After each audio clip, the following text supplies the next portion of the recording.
She's so yeah, so you're born and raised in Kingston, Jamaica, and now you live with your wife and two sons in Brooklyn. So I'm so excited to have you here and to be having this conversation with you. I loved Patsy. I was literally obsessed with it. And I always try and read at the same pace as my club. So like I'll set milestones, but like it's so hard to stop reading once you get into it because you're like, oh, I just want to know what happens next. But it's so good to have you here and to just talk all things Patsy, all things books. So yeah. Oh, I think you're on mute. Yeah. I say I'm happy to be here. Thank you for inviting me, and also thank you for reading. I love connecting with readers and seeing who is reading Patsy. You know, same who is reading Here Comes the Sun, and so it's always great to put faces. And also be here to answer any questions and you know, anything that you want to ask me about Patsy. It's amazing. Thanks for having me. So maybe we should start with, you know, obviously like some people here might not be familiar with like Patsy or maybe like your other work. So do you want to just give us like a brief summary of you? Yeah, so for those of you who haven't read Patsy, well, this is of course the book club. So as you know, Patsy is really a coming of age story. Even though, yes, she's not a teenager, she's not a child, she's a grown woman coming into herself. And so what happens, Patsy, you know, lives in Jamaica. She is a working class Jamaican who dreams for something bigger, something more. And like any other Jamaican, like any other immigrant thinking, she feels that America is actually where she'll get that more. America, the roads are paved with gold. That's what Patsy thinks. And so she actually reads the letters by that her best friend Cicely sends her from America about being together at last, and buying into that, thinking that, well, she'll move to America, she'll finally rekindle her romance with her best friend Cicely, and that would be it. She'll live happily ever after. But what Patsy ends up leaving behind, though, in that quest for more and that quest for living happily ever after, or loving the way she wants to love, is that she leaves her 5-year-old daughter True back home in Jamaica. And when I say leave, it's not like the leaving of what a lot of immigrants end up doing, coming to places like America, the UK, or Canada and sending money back home or barrels. Patsy literally abandons her daughter. And so the story also follows True, who comes of age questioning her mother's abandonment and questioning what, you know, why was she even abandoned? And this is also all while she's coming into herself as gender non-conforming, looking around her community, looking around her school, and feeling different, feeling that nobody is like her.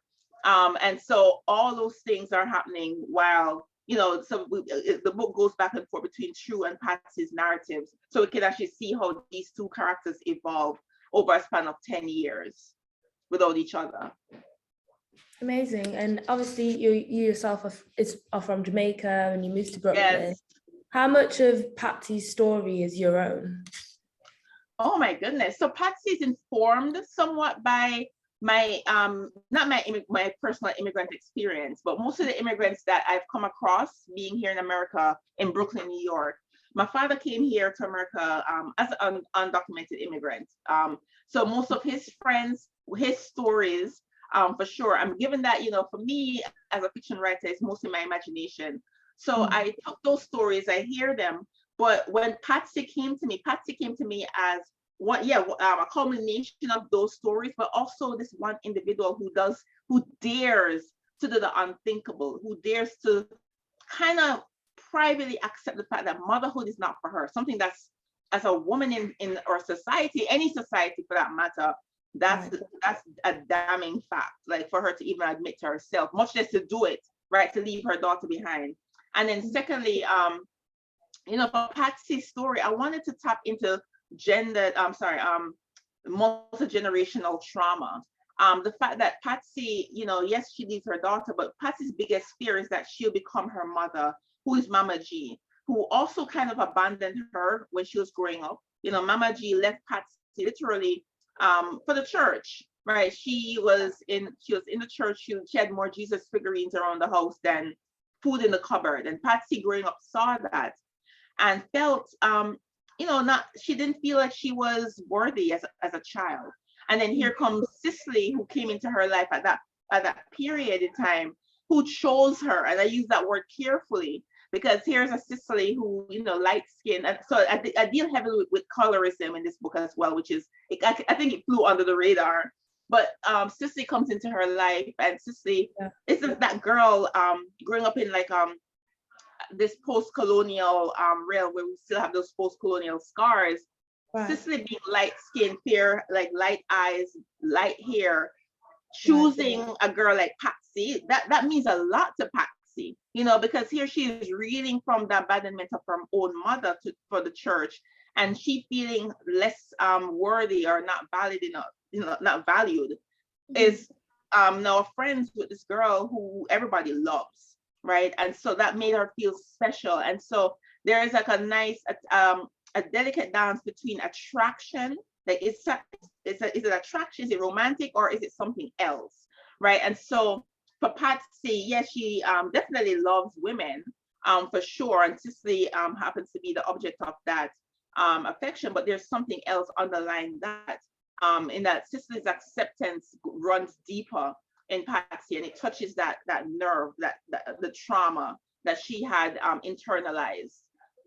So it's so many layers, and I wanted to show that through this character's lens.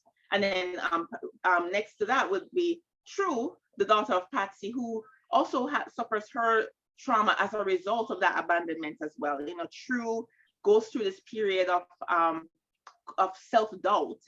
Her mother told her, be a good girl and I'll be back for you, which is literally a trap, because True from very young has been demonstrating all these other tendencies, that she's not the quintessential girl. She doesn't want to be trapped in that box that her mother is stuffing her in, literally. Be a good girl, a good obedient girl, and I'll be back for you, is a lie and a trap. True, of course, as evolves as this gender non-conforming person, and definitely not to what her mother, or True would that probably self-identify now as they, right? But in the book, for language sake, as in conversation, as we know True to be, given that True in this moment in the book doesn't really know. She doesn't even know that she's gender non-conforming. She doesn't even know how to identify. She just knows that she's different, and it definitely comes out in the book that actually I'm not a girl, but I'm not a boy either. I'm somewhat in between. I'm a soccer player. That's how True would probably describe herself. I'm a soccer player. And so Patsy, leaves us in terms of the questions that I'm hoping to also have, to answer tonight, in terms of, was True better off being left with Roy then? Because at the end of the day, Roy gave True that freedom to be True. Whereas Patsy, had Patsy stayed, Patsy still wanted her daughter to conform. She really wanted that, because she herself was not conforming, and she knows the world, how cruel the world can be to women, especially of their hue, who does not conform. And so that was really her instinct then, to say, you know what, be a good obedient girl, I'll be back. And then of course leaving her behind, because she didn't feel she had anything to give her daughter. Yeah, and I think you touched on like so many of like the things that we were talking about in the club, and like people would comment on, and it's especially that True dynamic with Patsy. It's like whether, do we respect Patsy for trying to move to New York and chasing this love, or do we also resent the fact that she's left True? And I think it's so interesting the way that all the characters are so like multifaceted. Even Roy, like we like his relationship with True, but do we like the fact that he treats his wife so badly and he neglects his other children? Yes. So it's kind of like, what was really interesting to me about the book is how you can be like a good person in one person's opinion and a terrible person in another's opinion. And, can you control that? Can Roy change? Can Patsy change? And we see Patsy, really come into her own, and she embraces the fact of her like sexuality, and she embraces the fact that, she has left True behind and she does have amends to make, but is it too little too late? So that was really interesting to me in reading the book. And so for you yourself, like, is there a particular character that you like? Is there a particular character you were writing and you were like, yeah, I can't stand this person? Yeah. Oh, that's a really good question. And but let me just close the door 1 second. Hold on. No worries. Sorry, I have some noise in the background. When I was writing Patsy, to be honest with you, I struggled a little bit because I also, I mean, being socialized in Jamaica and coming of age, knowing that, you know, as a woman, there are certain expectations. And so when I realized that Patsy was actually abandoning True, I paused because I'm like, oh my gosh, like, do I like this person? Are my readers gonna like this person? I actually did think about that. You know, you're not supposed to, and I had to banish that from my mind. But I myself had to deal with the fact that I wasn't liking her decision. But then, you know, I had to step away. I had to do some soul searching. And, you know, one of my biggest mentors in literature, I call her my mentor, Toni Morrison. You know, she had a really great conversation once with a journalist, and she says, you know, we have to actually give our characters our intelligence, right? But remove our judgments. Our characters don't need our judgments. All they need is our intelligence. Yes, we're writing them on the page, but not our judgments. And I was judging Patsy. And so when I realized that, I was like, no, I can't judge my character. I have to actually embrace her and understand where she's coming from. And once I did that, once I understood where Patsy was coming from, I had to help the readers understand where she's coming from. So giving context as to why a woman would do such a thing. And another thing too, you know, and then when I actually embraced Patsy, that was when the story opened up. She told me so much more. And I had to be fearless in writing that. I had to be fearless in tapping into her sexuality. There was something that I wanted to do, especially with the mother, given that, you know, a lot of people put mothers on pedestals, but not every mom is perfect, right? Not every mother has that virgin, you know, the virginal quality. I always think. Growing up, when I was growing up in Jamaica, I always wondered about women who were older. It's like when they grow older, their sexuality like magically somehow disappear. They go to the church, start wearing bigger clothing, all those things. And also, I wasn't seeing sexuality in literature either. You know, people would skip over the sex scenes or skip over those kinds of things. So I know I want to read a book that I want to write the book I want to read. So I also incorporated that sexuality, something as simple as masturbation, something as simple as attraction to another woman or man. You know, because Patsy kind of blurred the lines with that, but giving her that expansiveness as a human being, as a sexual being. And once again, Toni Morrison helped me with that in terms of documenting women's sexuality on the page and not shying away from it. And then so Patsy ended up becoming my favorite character because I just had so much more empathy for her. Even though she did a damning thing, I had a lot of empathy for her, understanding where she was coming from and pouring that into the pages so that, yes, there's going to be the debates. I've had so many book clubs, so many interviews where people are like, oh my God, I hate Patsy, you know, but then they go back to the text and they're like, oh yeah, you know, yeah, she herself is a living trauma. She was traumatized as a child. I'm in love with True, honestly. That's what I love. True is my heart, my baby. I live vicariously through True, actually, because True to me embodies that. She embodies everything that I want. I wish I had as a high school, as a 15-year-old girl growing up in Jamaica. True dared to be different. Back in the day, back home, none of us, in fact, even today, none of us growing up in the Commonwealth, in the British Commonwealth, dare to be different. And it's like is this respectability factor that still haunts us to this day.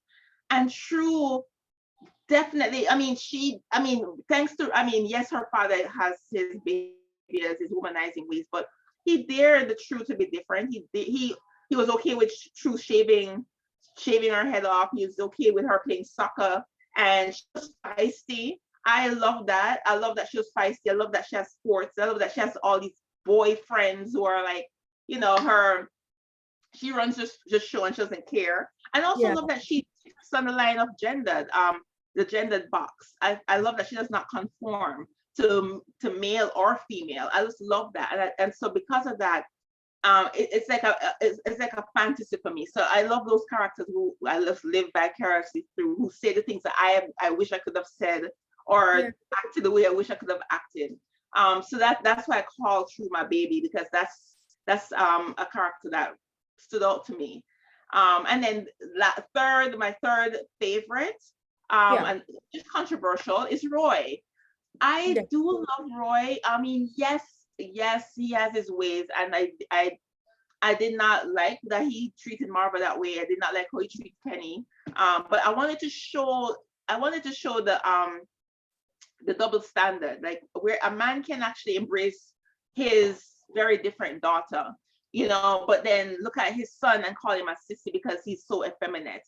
And so that fear of femininity, it runs so deep, that he's gonna praise the daughter for having those masculine traits, that he, being a soccer star, being, fast, the fastest runner, being strong, but then diminish the little boy who is demonstrating very effeminate ways. And so like wanting a dialogue around that, with Roy, who definitely, I hate writing tropes. I am so quick to say, oh yeah, the quintessential Jamaican man, but he's not, because there are qualities about Roy that's different. But then at the same time, I can't write a story and not acknowledge certain things that I actually want to acknowledge in our culture. In terms of, the little side person who he has with Marva. And Marva knows it's just that Marva is trying to hold the family together. And so the burdens that we put on women, and that's drawing on Zora Neale Hurston's very famous quote, we are the mules of the world as Black women. And Marva, she held it together. It wasn't easy taking in True. It was not easy. Roy did not ask questions. He just gave her True. And to her credit, she tried her best. And so I wanted to just show that relationship dynamic, as we talk about gender norms and, who has the sort of, the misogyny that happens in our society, all those things I wanted to bring on the table, like put on the table, so we can all have a discussion about that. Yeah, and just expanding on what you're saying about like the misogyny, I thought it was quite interesting how like you could see it clearly in America and you could see it clearly in like Jamaica, but they just were sort of presented in different ways. And it's sort of that view that, people think that things like misogyny and like maybe colorism are, exist in only specific places, like, places in Jamaica, Africa, and they're very rife in places like America, Britain, and Australia as well. Yeah. And I think that's why Marva was like one of my favorite characters. I feel like she got ignored a bit, but I feel like she was like one of my favorite characters, because I feel like she really sort of embodied like how, she should have been like the feminist ideal, really. She was married and she was like having all these kids, and she was like very much the domestic goddess, and she still wasn't happy and she still wasn't like fulfilled. And I think that's what other characters in the book were aspiring to, and none of them seemed happy in these sort of conforming relationships that they were in. Like even Cicely, like in America, she had the husband and the kid and the nice house, and she still wasn't fulfilled. And I think it was just interesting to me, because people like True, who were living the life that people are told not to aspire to and is the wrong life, seemed the happiest at the end of the book, as well as Patsy, who wasn't very rich, and she was also living a life that's frowned upon, and they seemed like the most free. And I just love how you wrote that, and I feel like it's quite a hard writing style to develop. Like, how did you do that? Oh my God, thank you. That was a lot of labor. A lot of labor. I fought, but to be honest, I was thinking about this. I never said to myself, oh, I'm gonna show that how unhappy Cicely is, or how unhappy Marva is, who are conforming. And it never occurred to me. So somehow something must have happened within my subconscious, because I was more mindful that I wanted the best for True. I wanted to at least give True that sense of freedom that she got at the end of the book. I wanted something amazing for Patsy. I did not want Patsy to end her story to end tragic. I think so much has happened to her before. I feel like her whole life was a fight. So I wanted these two characters to be free. I just didn't know how. So that was one of the biggest things. I just didn't know how they were going to be free. Until once again, kind of sitting on the ending and thinking to myself, well, who could free Patsy? Who can really free Patsy? And I thought somehow Claudette appeared to me mid-book. I did not know there was going to be a Claudette until I was writing, and Claudette disappeared. And I was like, that could be freeing. Love, that tenderness, that person who would understand and not judge, that could be free for Patsy. And so I had to work with those scenes and work with how exactly can Claudette pull Patsy out of her shell, and even have her send a barrel back to True, even though that barrel was devastating within itself. It was still a start. Patsy was trying, and she had the courage to try with Claudette by her side. And then of course, then I had to go revisit the manuscript again, because I'm like, wait, but what? Something must have happened between the Patsy that we met in the beginning and the Patsy who we met near the end with Claudette.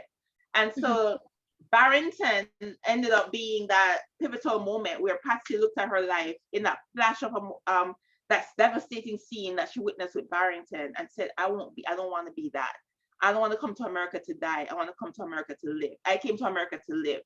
And in her, that moment in her telling herself that was when she kind of freed herself a little bit, just a little, for her to venture off into meeting a Claudette. Similarly with True, I said to myself, well, I gave True her soccer friends. I gave her Roy, who is very understanding. But she's not going to look around and see those blessings until the very seed that was planted in her from the very beginning is taken out. And the only person who can take it out is the person who put it there to begin with, which is her mother. And so having that letter at the end where Patsy said, I want you to be free. I'm freeing you. This is me freeing you. That actually gave True permission. It gave her the license to breathe, and then go off to do her great things that she's about to do, that she's going to do. So I wanted to give those two great endings. I didn't force the ending, but wanted to give them something more. And then it just so happens that Cicely ends up with a short end of the stick with her holding on to her American dream, because I think Cicely is the most tragic character in the book, because a lot of people, even coming to the UK or America or Canada, holding on to some dream, right? Some fantasy of a place, and the things that you have to do to maintain that fantasy can end up killing you. Some people end up overworking, that work like 15 hours a day just to send money back home, or just to have the facade of having something, having a life, having that nice car and nice house. But Cicely, it was all of that in addition to that nuclear family unit, the husband who's running for mayor, the son who is doing so well in his elite prep school, and all those things. But then within the home itself, it's broken.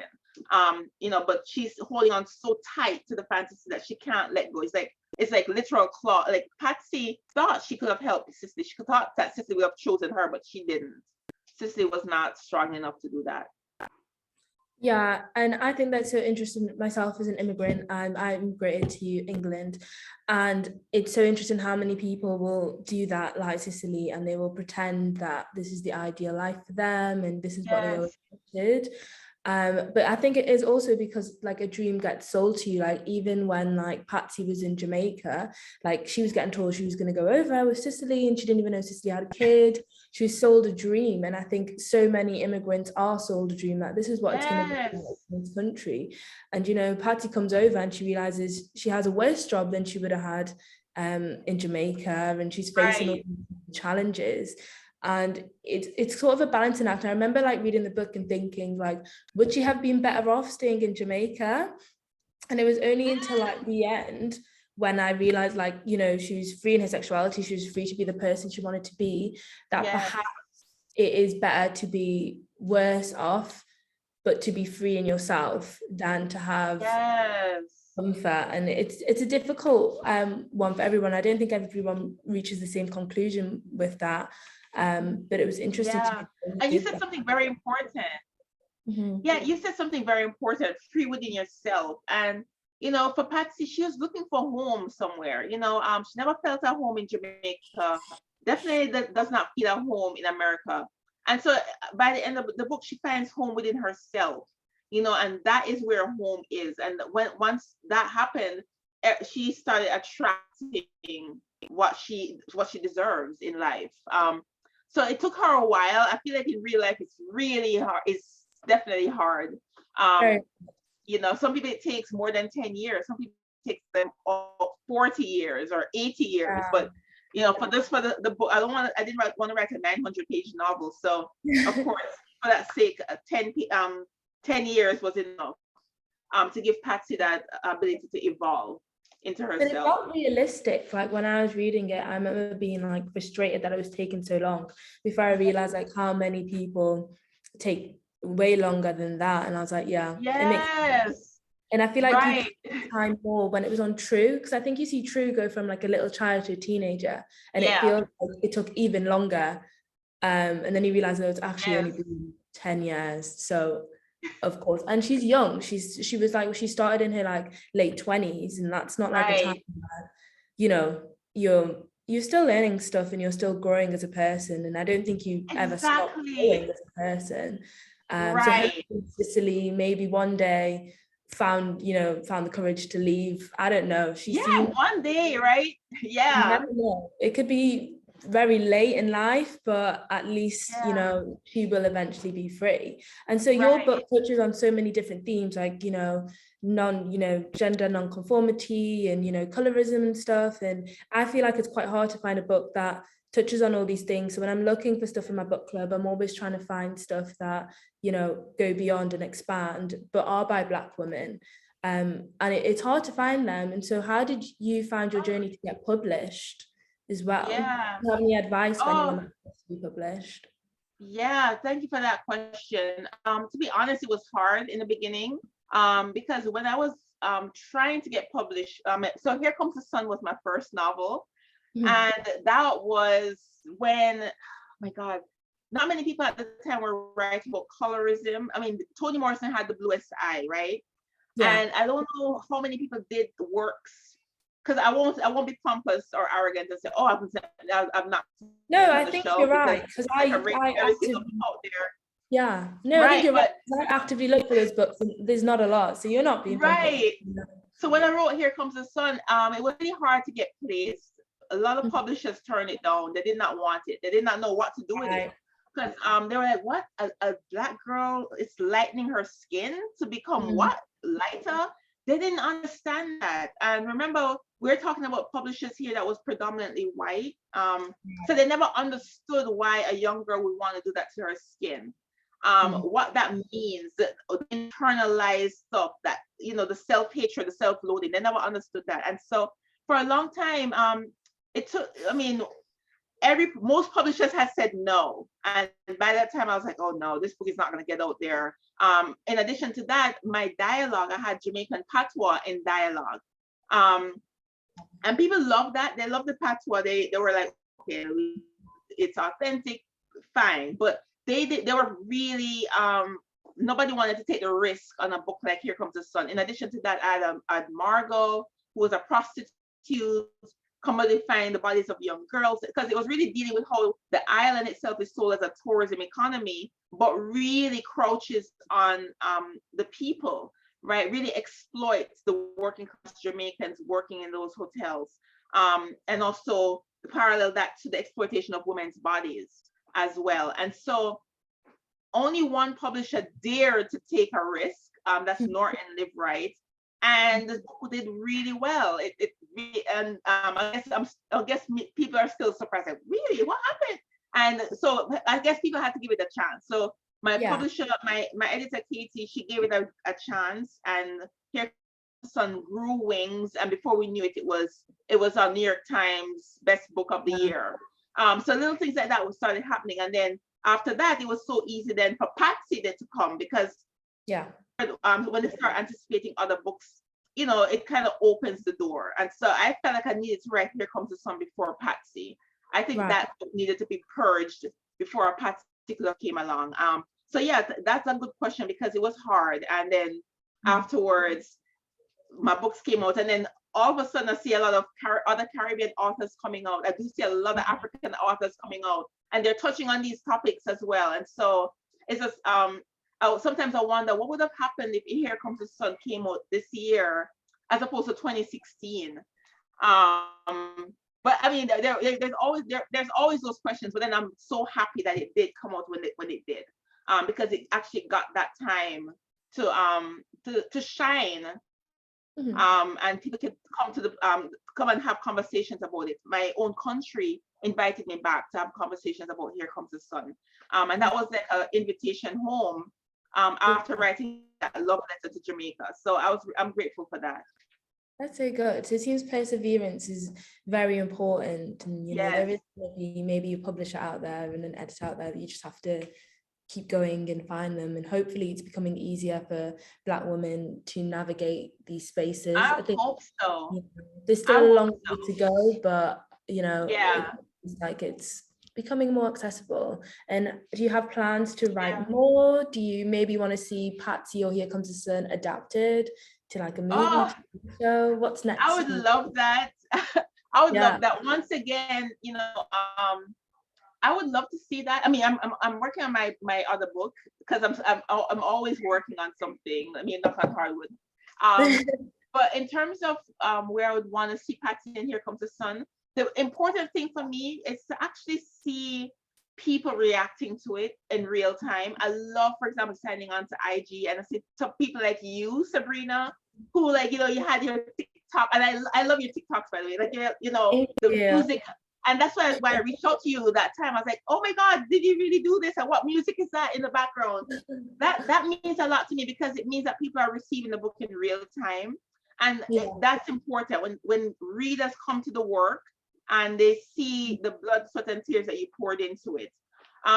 Now, in terms of the screenwriters, yes, I welcome them to come to the page as well and say, I want to develop your book. And they have asked me multiple times. And given that to produce a film takes money, none of them happen to be paired with the right producers that would, where that could give the green light.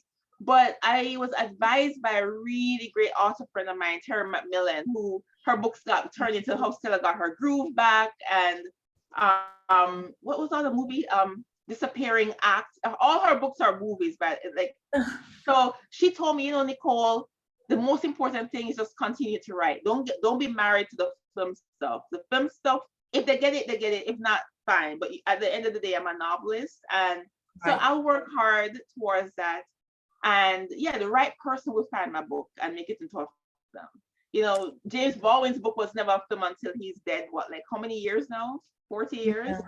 So there's still, I guess, it might not be in this lifetime, but hey, my words are still there, and people like yourself are finding it. So yeah, definitely. I hope to see it. I love book to movie and book to TV adaptations, especially when they're starring, Black women, because I'm just like, yes, I can read about myself and then I can see myself. Perfect, Yeah, I would love that. Between you and I, Here Comes the Sun, Oprah Winfrey she wanted to produce a series.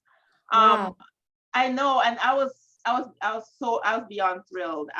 Unfortunately, though, they didn't get the green light. They still have it. I'm not sure what's going on. So who knows? Fingers crossed. Yeah. So that's something that's happening with Here Comes the Sun. And then with Patsy, I know they were trying to get someone else to produce Patsy. These are different screenwriters who approached me at the end of last year. And so I'm not sure where that is now in standing. I haven't heard back from them yet, but they pitched the whole thing, and so I'll see, but you're right. There are, what I do appreciate about film is that it reaches the people who won't end up in a bookstore or at a book reading or at a community like here on Zoom where you have a book club like this one.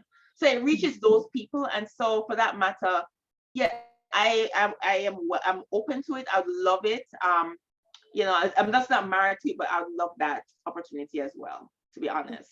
Amazing. And I feel like I've been hogging you and asking you all my questions. So I want to open this up to anyone in the audience who may have a question about Patsy, maybe about writing. I know there's a few aspiring writers, myself amongst them, though I'm in a writer's block period currently that I'm hoping to exit soon. But yeah, does anyone have any questions they want to ask? Oh, I can see the little comments. So cute. Oh yes, I'm seeing them. Yes. Yeah. In the meantime, while people maybe think of any questions they want to ask, so when you're writing the books yourself, do you sort of think this is the community, or like this is the demographic that I want to reach? I want to reach maybe specifically Jamaican girls, or is it just maybe Black girls, or everyone in general? Oh wow! Oh gosh, you're okay, Sabrina. You're hitting some good questions here. Yes, I do imagine the reader. To be honest with you, I write for myself first, and that self that I write for is actually not the self now, but the 10-year-old, 15-year-old girl I was in Jamaica, craving these books, craving to see myself on the page, my whole self, including like my complexion, my sexuality, my class, growing up working class Jamaican. I wanted to see all of that. And so I always ask myself, what would that girl want to see on these pages? Tell her that truth. Allow her to see herself, not only the beauty, but also the ugliness of a society as well that made her that way. Some things I'm still working through to this day, but still, to me, writing is healing, and it's really me writing to that girl. And usually, of course, I do have other readers come in. So when the book gets published, I would have readers come up to me and say, wow, thank you so much for writing my story, or my mother's story, or my sister's story, or my brother or uncle's story. Because at the end of the day, yes, I do tend to use these women protagonists, right? Because again, the history behind that is that growing up in Jamaica, as Jamaican women, we were taught to be silent, to not air or quote unquote dirty laundry, to be respectable. So for me, it was important to give these women voices, to be loud as possible, to be the people who are narrating their own story, to have their own narrative, not just as they're not caricatures, they are fully fleshed out human beings with deep inner thoughts. And so I wanted that first and foremost on the page. And so it was important for me to write that. But then my readers are so diverse. They're men, women, white, Black, Asian, Italian. It spans the whole gamut. And what's happening is that people are coming. They're actually looking at the human component. Everybody has suffered loss. Everybody has suffered the question, or had the questions themselves. Who am I? What do I want? What do I believe in? And those questions, questions on identity, belonging. It's a universal. Those are universal stuff, and people connect to that. And I think because of that, they see themselves in my characters, and that's the intention. Once I can do that as a writer, I think I've won, and so I really love that. For sure, that's amazing. And I think we have some questions on the Q&A. So Ryan's asked, how was your writing experience and how were you feeling? Oh, how is it currently, or? I think, previously, like, how was it writing Patsy, I think? Oh, how was it writing Patsy? Okay, so my writing experience writing Patsy, it was up and down. There were days when I called my wife, oh my God, baby, I'm fighting with Patsy again. Those days happened a lot.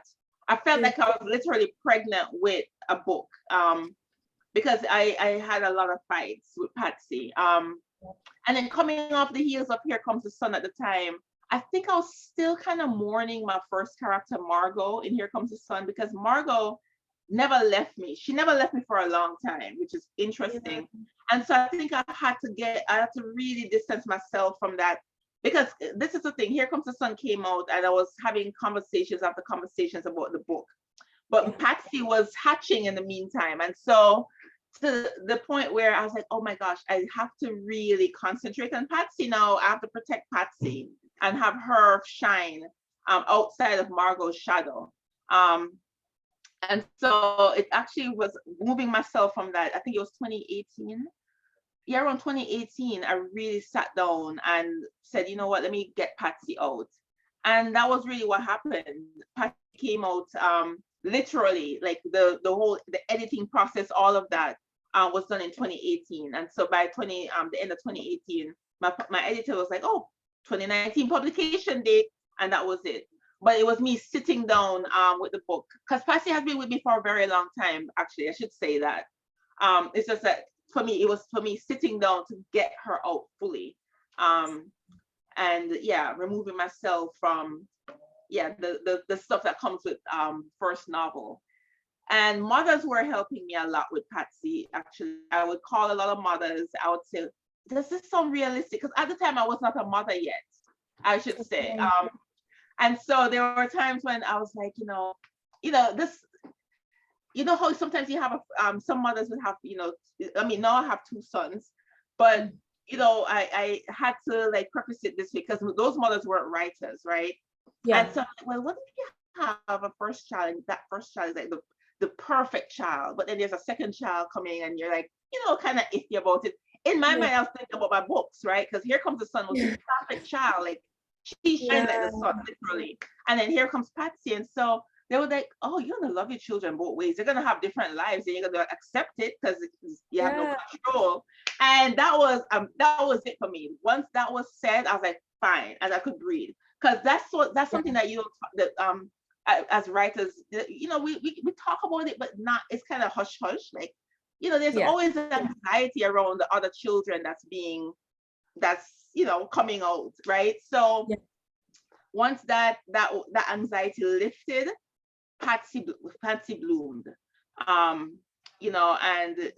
I also listened to a lot of Jay-Z, and Jay-Z, there was one of his songs, the Blueprint album, and I'll never forget this. It's On to the Next One, right? And he was like, people want your old stuff, buy my old album, right? So I was like, well, if people want Here Comes the Sun, they buy Here Comes the Sun. I don't have any control for that, right? And so once that lifted, Patsy came through. And same with my third book that I'm writing, the same thing. It's gonna, there are different folks are gonna be attracted to it, or maybe the same folks, who knows? But I don't control over that. And just to speak to you on your writer's block, Sabrina, that could also be it. Sometimes you just have to get people out of your head, just close that door, close your mind off, and just stay in the world of your characters and let them lead you. And yes, it's easier said than done, but once you master that, the work will open up. Definitely.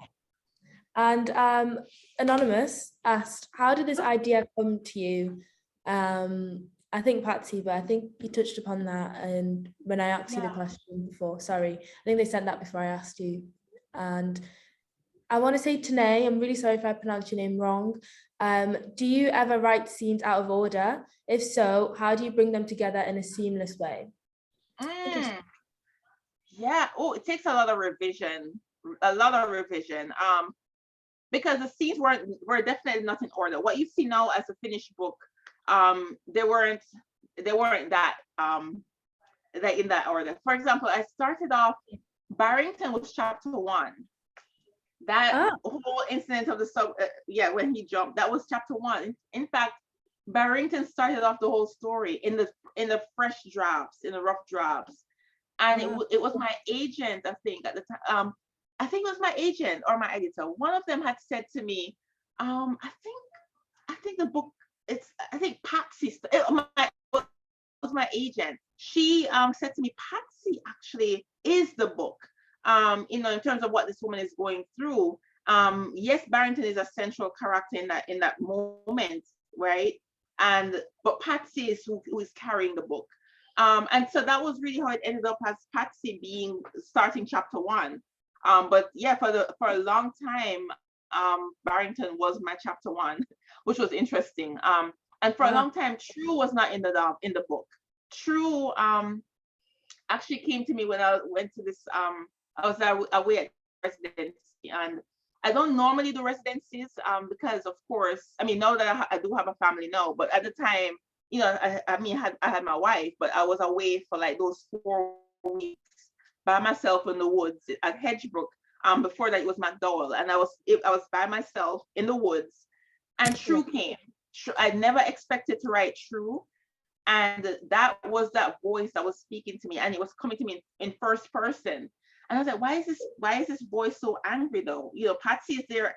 I was with Patsy the whole time, and Patsy was mellow, writing her Dear Mama. I went to Central Park today. I saw the birds. And so when True came to me, I was like, what? Who? You know, that was how I realized actually Patsy left a daughter back home. And this daughter is now 15-year-old saying, I am angry. And so I had to reshift the whole novel now, saying, this woman is running away from a lot. She's not only here for a better life, she's running. And so that was really what jumpstart that trajectory. That's so interesting. Yeah. I didn't expect that to be at the start at all. It's so interesting how that ends up. I know. Wow. Yeah. I think it's important though to be open to mixing things around in your book. It's so good to definitely to know as well. But I don't want to keep anyone any longer. I have tons more questions. I don't think I'll ever stop having questions, so I'll give it up for now. But thank you so much for joining us. I really appreciate it. It's so interesting to speak to you and to learn about the process and Patsy as well. And thanks to everyone who joined. I know it can be late in the UK right now. Well, in Europe in general, so thank you. And it was so good to speak to you. Hope to speak to you again. Hopefully we can read another one of your books. Amazing. Yeah, hopefully we'll speak again, and I'll maybe read another one of your books in my book club. That'd be so fun. I think everyone would enjoy reading Here Comes the Sun next. That'd be quite good. Thank you. And I'm open to another book club conversation about that as well. That would be amazing. And when your next one comes out, we'll read that one too. We'll keep it going. Thank you, Sabrina. Very good. But thank you everyone for joining. And how it is. I think it's evening where you are. Yes, it's actually 7:58, 8 p.m. 8 p.m. Oh wow. Yeah. Go have your dinner. We've kept you.